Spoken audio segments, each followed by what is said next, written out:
हिकिड़े हमरा नई नई शादी कई। जॾहिं उन जी घरवारीअ चुल्हे में मानी पे पचाई त जंहिं थिफड़े ते मानी वेलींदियूं आहिनि उहो आवाज़ पियो करे, हिक जाइ ते टिके न पियो। उन औरत छा कयो जो उन जूं टई टंगूं कढी उछले छॾियईं। मर्द ॿाहिरि वेठो हुयो। कुझु टाइम खां पोइ उन महसूसु कयो त हाणे आवाज़ छो था अचनि। मर्द चुल्हे में वियो ऐं ॾिठईं त औरत सुकून सां मानी पचाए रही हुई, पर उन थिफड़े जूं टई टंगूं भरिसां पयल हुयूं। औरत खां पुछईं त हीउ तो छा कयो?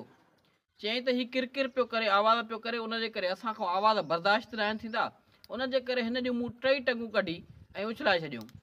औरत हिन खे वॾे कॉन्फिडेंस सां जवाबु ॾिनो ऐं इहो चयईं त इहो असांजो स्टाइल आहे। हमरा खे अची ख़ौफ़ वरायो।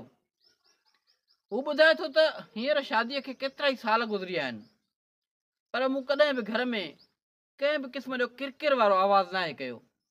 हू चवे थो त जेकॾहिं औरत थिफड़े जूं टे टंगूं कढी उछलाए सघे थी त उनजे लाइ ॿ टंगूं भञण त को मसइलो ई न आहे।